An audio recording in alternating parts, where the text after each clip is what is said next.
오늘도 하나님의 말씀을 사모함으로 나오신 여러분 환영합니다. 오늘 저희들에게 주시는 하나님의 말씀은 마태복음 23장 29절부터 39절의 말씀입니다. 제가 읽겠습니다.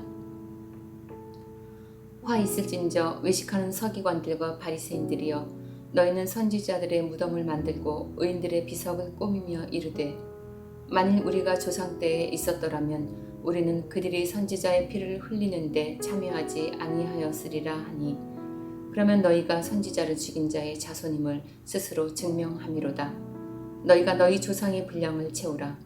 뱀들아, 독사의 새끼들아, 너희가 어떻게 지옥의 판결을 피하겠느냐. 그러므로 내가 너희에게 선지자들과 지혜 있는 자들과 서기관들을 보내매 너희가 그 중에서 덜어는 죽이거나 십자가에 못 박고 그 중에서 덜어는 너희 회당에서 채찍질하고 이 동네에서 저 동네로 따라다니며 박해하리라.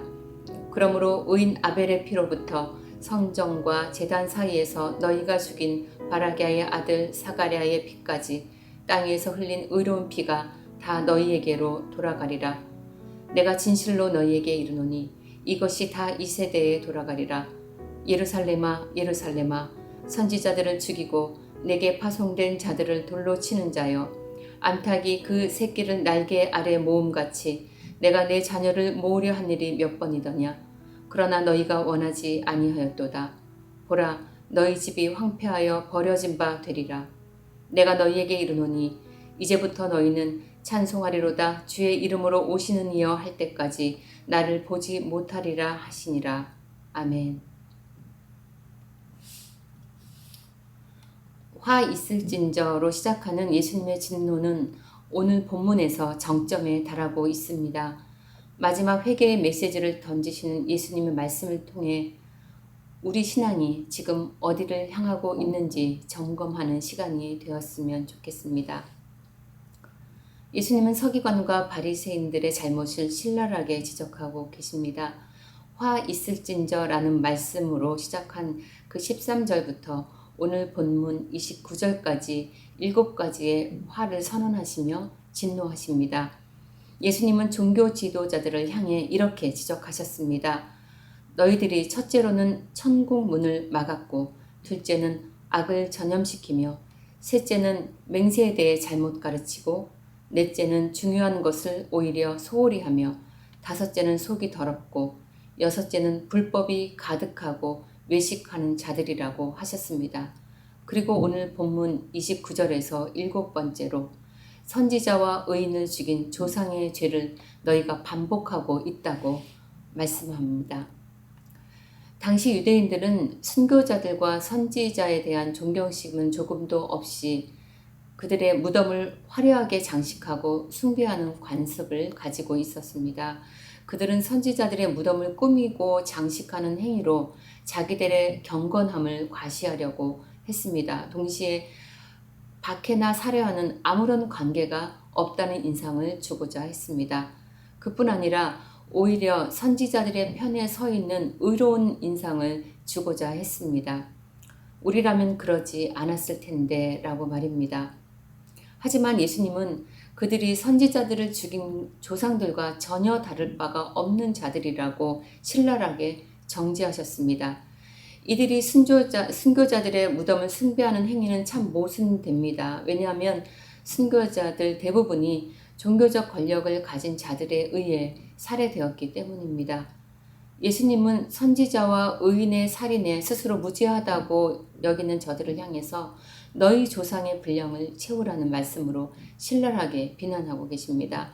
너희 조상들이 시작한 일을 마무리하라는 말씀을 하시면서 너희가 바로 선지자를 죽인 자들의 후손이라고 강하게 질타하고 계시는 것이죠. 예수님의 말씀이 맞습니다. 왜냐하면 이들 종교 권력은 바로 얼마 전에 세례 요한의 그 참수당하는 것을 동조했고, 이제 바로 며칠 뒤면 하나님이 보내신 아들 예수님을 죽일 것이기 때문입니다. 우리는 성경의 앞뒤를 알기에, 그리고 예수님이 계속해서 서기관들과 바리새인들의 위선과 교만을 책망하고 계시는 것을 계속 봐왔기 때문에 그들이 쓴 그 가면을 알고 있습니다. 그들이 경건한 체 하면서 겉으로 쌓아 올린 그 거짓된 의를 한심하게 여기고 비난할 수 있는 거죠. 그렇지만 이들은 당시에 일반 유대인들로부터 존경을 받고 있던 사람들입니다. 특히 바리새파는 사두개인들의 엘리트주의와 제사장주의에 반발해서 생겨났습니다. 율법과 전통을 강조한 동시에 영적 순결과 윤리적 행동에 초점을 두었습니다. 율법의 정신을 따르는 것이 중요하다고 믿고 유대 민족의 일상 생활에 적용해서 말씀을 해석하고 그 적용을 가르쳐 주었습니다. 그래서 바리새인들은 대중들의 인기를 얻었고 존중을 받았습니다. 그렇지만 성경은 이들이 자기를 의롭다고 믿고 다른 사람들은 멸시하는 자들이라고 고발합니다. 저들은 사람들로부터 높임을 받았고 그들이 받은 그 높임을 자기들이 그 높은 위치에서 그 존중을 즐겼습니다. 권위와 힘을 가졌고 자기들이 가진 그 힘을 권력으로 행사했습니다. 누가복음 18장 11절에 보면 그들은 주여 내가 이 세리와 같지 아니함을 감사하나이다 라는 기도를 아무런 부끄럼 없이 할 수 있을 만큼 신앙적인 우월감에 취해 있었던 자들입니다.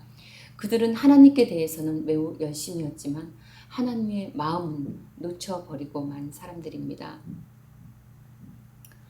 며칠 전에 유튜브를 보다가 어느 찬양 사역자의 고백을 듣는 기회가 있었습니다. 자기 자신이 어느새 누군가를 손가락질하고 있다는 것을 알았다고 말하더라고요. 주님, 저는 저 사람보다는 낫지요. 저는 적어도 저런 행동은 하지 않잖아요. 라고 자기가 말했다고 합니다. 그러다가 어느 날 십자가를 보고 있는데 나는 예수님을 못 박지 않았어 라는 이상한 당당함이 자기 내면에 있더라고 합니다. 그러면서 내가 예수를 못 박았습니다 라는 찬양을 고백하는 것을 들었습니다. 우리의 신앙은 어디를 향하고 있습니까? 우리는 무엇을 구하고 있습니까? 나는 어디에 관심을 두고 있습니까? 우리의 관심이 하나님의 관심과 일치하고 있는지 살펴보면 좋겠습니다. 곧잘 우리는 너무도 쉽게 우리의 관심이 우리 안에 머물러 있고 나에게만 집중하곤 합니다. 하나님을 나에게 머물러 계시도록 요청하고 또 요구합니다. 하나님이 마치 나를 위해 존재하시는 분처럼 말이죠. 주님은 임박한 예루살렘의 재앙과 고통당할 유대 민족을 생각하시면서 찢어지는 심정으로 말씀을 맡은 자들의 위선을 책망하십니다. 겉으로 드러나지 않는 그들의 위선을 주님은 아셨습니다. 바리새인들은 모두가 손가락질하고 경멸하는 그런 부류가 실은 결코 아니었습니다. 그들은 하나님의 법을 충실히 지키는 자들이었고 그래서 사회적인 덕망과 힘을 가진 자들이었습니다. 우리도 실은 그것을 원하고 있지 않습니까? 우리도 하나님의 법에 따라 말씀 따라 충실히 살기 위해 열심을 냅니다. 공동체 안에서 인정받고 높임받는 것을 즐거워합니다. 이만하면 됐다고 안전하다고 만족해 할 때가 더러 있습니다. 말씀을 묵상하면서 지난주에 익숙한 기도를 평소처럼 올려드리다가 많이 울었습니다. 서기관과 바리새인이 다름 아닌 바로 나였다는 것을 그런 생각에 닿았거든요.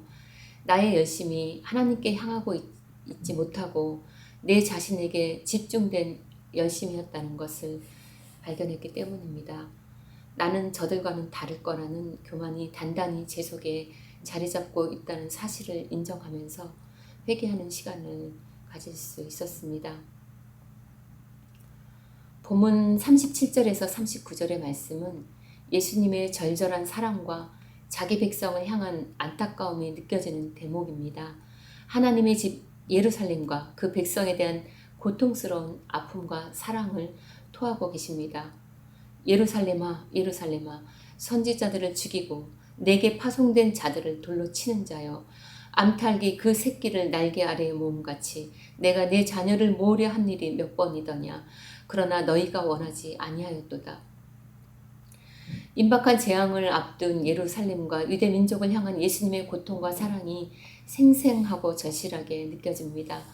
예수님은 이들을 사랑하고 계셨고 그렇지만 계속되는 저항과 거절과 불순종에도 불구하고 계속해서 손을 내밀고 계십니다.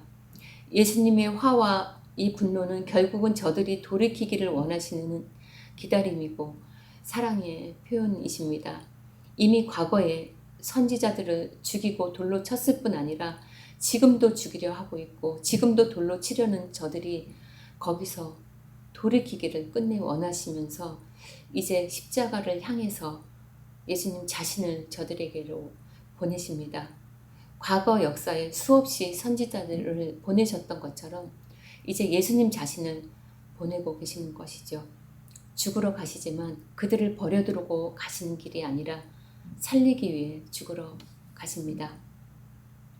하나님을 끊임없이 거절하고 배반하고 실망시킨 저들처럼 우리도 수없이 상처 입고 방황하면서 때로 주님의 도움조차 거절할 때가 있습니다. 예수님은 그런 우리에게 오늘도 예수님 자신을 우리에게로 보내십니다. 부드럽고 좋은 말씀은 달게 받지만 때로 거칠고 부대끼는 말씀은 거절하는 우리에게로 십자가를 지고 오십니다. 우리 자신에 머물러 있는 우리의 시선을 들어서 주님께로 고개를 들어 올리기를 원하십니다. 복음을 먼저 받은 자로서 주님의 아픈 마음을 우리 마음에 새기고 진실하고 정결하게 살기 원합니다. 그리고 세상을 향해 예수님을 전하는 자로 살기 원합니다. 십자가를 향해 가시는 예수님, 십자가를 지고 오늘 내게로 오시는 예수님을 만나시는 그런 하루가 되시면 좋겠습니다. 기도하시겠습니다. 하나님, 주님이 아니고서는 저희는 스스로 마음을 새롭게 할 수 없는 존재임을 고백합니다. 우리로 진정 주님의 마음을 알게 하시고 주님과 시선을 같이 하고 살아가도록 인도하여 주옵소서. 예수님의 이름으로 기도합니다. 아멘. 오늘도 두 가지 기도 제목으로 기도의 자리로 나가시겠습니다. 첫째, 주님을 믿는다 하면서도 주님을 외면한 죄를 용서하여 주옵소서. 겸손하고 깨끗한 마음을 주시고 새롭게 하여 주옵소서.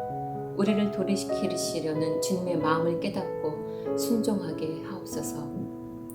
둘째, 우리를 향하신 하나님의 마음을 알고 그 사랑을 가지고 세상을 향해 복음을 전하고 십자가를 전하는 기쁨이 되는 교회가 되게 하옵소서. 기도하시겠습니다.